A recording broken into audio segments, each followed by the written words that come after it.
Good morning, friends. Good morning, Ukrainians. Uh, Word has it that Putin is asking for negotiation over Ukraine. Uh, there are a few problems with that. He is a treacherous, he and his cabal are a bunch of treacherous, or treacherous bunch. Track record is proven. Syria, Chechnya, Africa, Afghanistan, and prior to that, in the last century, his ancestors in Europe and in Russia itself, right? Uh, so there's no doubt that this guy is maneuvering. He's probably in a tight corner, and that's pretty obvious looking at his situation in the winter and the losses and so on and so forth. So for Ukrainians, if you accept to negotiate, that signals one thing or two things.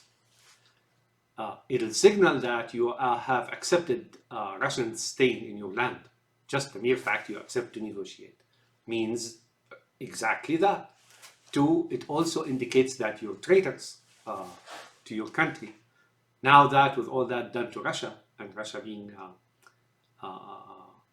put into a box, right, so to speak, and if it wasn't for the help from the international order or establishments in the West, that Russia would have collapsed like in the first 1 month alone, economically, militarily, and politically as well. So I'm gonna remind Ukrainians: if you accept to negotiate now, you will risk more of your soldiers dying in the future because this guy doesn't negotiate. His military doctrine and power doctrine says one thing: he will use any tool in his disposal, right? Including brokering agreements and brokering ceasefires and hostilities and negotiations, only to get out of trouble. He will come back and attack you again. It's that simple. And then you risk losing more of your soldiers in the future and in the further destruction of your country because this guy is just trying to buy time or maneuver or something of the sort. Right now, if you give him any break or any reprieve, you will strengthen your enemy. That's all that you're doing. And you will be a traitor as well. If he is indicating he's in a bind because he wants to negotiate, then let him be in his bind. Ukrainians and Europeans, this war in Ukraine is the war of Europe, entire European continent, especially Germanics and Scandinavians, Anglo-Saxons.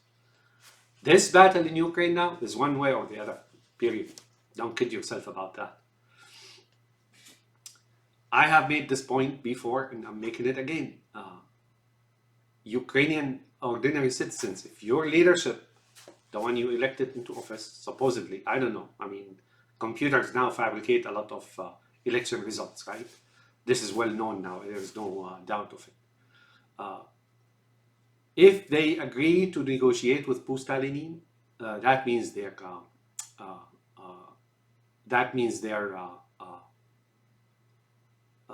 traitors. Now, the destruction of your power infrastructure and utilities and so on has a sinister meaning. It is not that Putin is trying to hurt you. He is trying to give Zelensky a reason to have the ability to dictate negotiations. Zelensky is not your friend. Zelensky is not your friend. He's friend of Putin. But things turned out against their wishes. Like they say, the winds blow by what the ship wishes, right? That's why, because now Zelensky wants to tell you that, oh, look, we're hurting, blah, blah, that he wants to negotiate. That's the reason for the destruction of the power infrastructure and so on. Well, I mean, if Zelensky wasn't there, it'll happen as well, right? But then again, folks, if you negotiate now, That's it. Putin is not leaving your country. It's that simple. And then after he is done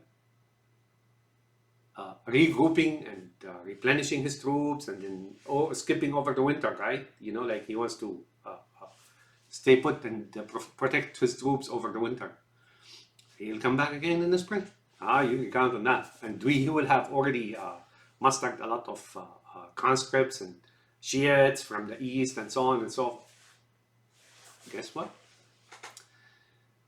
Ukrainians, don't allow those jokers in Kiev to negotiate, because they're negotiating your future, not peace, not your safety. No. I'm going to go back to this Shiites thing. I keep telling you about the Mongols. I'm going to revisit that point again. The Mongols did what they did, and I explained that to you. But then again, the Mongols did the same thing in Berlin last century. How so? Lavrov went and visited Mongolia, sat under the statue of Genghis Khan, and what did he say? He told the Mongols that he and them have shared heritage. But then who came into your Berlin and your Germany last century? Into your Europe, right? So the Mongols live again last century, and they did to Europe what they did to Baghdad. Well, it's few exceptions, because they learned that books are valuable. They cannot go into libraries and so on and destroy, mass books and so on. And they stole it, actually. In fact, they actually cornered scientists, German scientists, who established their rocket program, and other things, and aviation and so on, and many other things. It was German scientists, right? So now they know better, right? Two, they murdered so many people. Germany was bigger than they are. So similar to what happened to the Arabs before. So no, I'm not exaggerating. I'm pointing you to that. And Dugin had an interview. Somebody, I don't want to say their name, had an interview, and it's online in your archive probably. He talked about Eurasia taking over Europe. Eurasia, he doesn't mean Turkic people. He means the Mongols with certain religion, which is Shiism. Many of the Mongols actually are Shiites, right? Not all of them. Not the Tatars, right? The Tatars, the leadership had like the whole Tamerlane. 5% of the Earth's population. He killed that much. But the whole thing wasn't really bad, right? Like the lower classes and people and so on. Like the Tatars of Crimea are my Sunnis, are my people. There's some in me too, probably. So that's that, folks. I'm gonna repeat this again. What's coming your way in Europe from that corner? You've seen it last century. It's coming again. Multiply it many folds. Those who negotiate with Pustalenins are traitors. Those who don't support them, fully support them in Western Europe, from Western Europe, are traitors too. If you cannot handle it, or if you cannot help it, leave. Tell people that, hey, I can't do this, so I'm going to resign. Allow somebody else to come and help Ukraine now fully, because danger is right there behind your wall. If you consider Ukraine your backyard, against their wall is horror coming your way. You guys got lucky. Ukraine held up this long, because if they haven't, and if they capitulated in 3 days or 1 week, like Pustalenins was, like that sicko Pustalenins was hoping and thinking, right? They will be in Holland and in Denmark, and in Norway, and possibly Scotland by now. You may think, there's plenty of force. England will fight back. England, not under Boris Johnson or Mr. Snack. They will not fight back. Oh, no, you don't know them. They are brothers of Pustalenins. My friends, especially in the intelligence community, you can help Ukraine now with intelligence about troop movements, about the state of the Soviets, about their situations, and you can as individuals, as small organizations, as grassroots movements, oh, you can help Ukraine a lot. Oh, you can help Ukraine a lot. Don't wait for those puppets of Netanyahu to block you from helping them. Have a nice day, my friends. And remember, last 1 year, the last 1 year was supposed to be an event on the scale of history, not the 1,000 years, not the 2,000 years, not the 3,000 years. That was going to be history made. Europe will have vanished completely. I mean, they were going to make sure that this corner in the world, that small corners, the Germanics, the Scandinavians, the Anglo-Saxons, basically vanish in thin air. They may stay, let some stay. And Ukraine is my witness. Syria is my witness. Chechnya is my witness, and so on and so forth. But now you may say, well, Chechens are still there. And Syrians, well, not Syrians really. What was left in Syria is really the animals that they control, and they're a very small minority.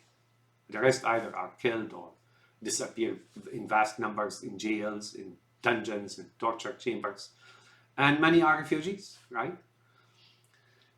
The Pustalenins look on to and view and consider Anglo-Saxons and Germanics and Scandinavians the same way they do Sunni Muslims. Period. If you're a historian, your duty to wake up your people, explain to them give them that rude awakening to what's really happening and who's coming and so on. Oh man, you guys have no idea.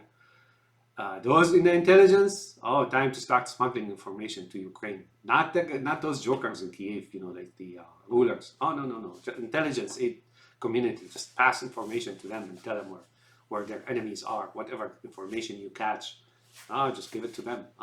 They will manage.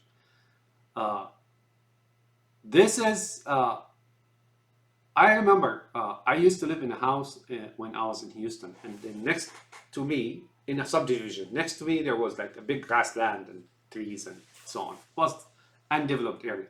Suddenly it caught fire, brush fire, and the fire was coming to the subdivision, right? And all those people in the houses gathered just before my house because it was like the dead end road, dead end, and then you can see the fire, moving slowly toward the house.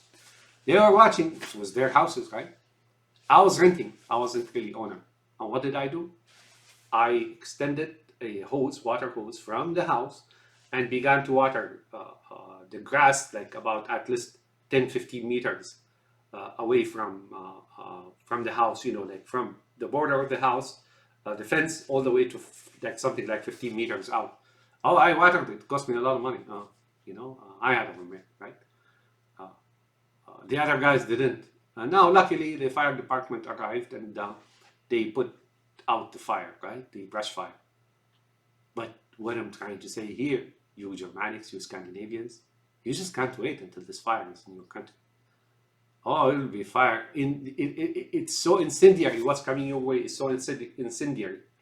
That's it. Your past history will be extinguished. That's it. And you as individuals and society and families will come to regret it, folks. You can't live under what's coming. You may say, look, it has been wars forever, and well, what's coming to you, folks?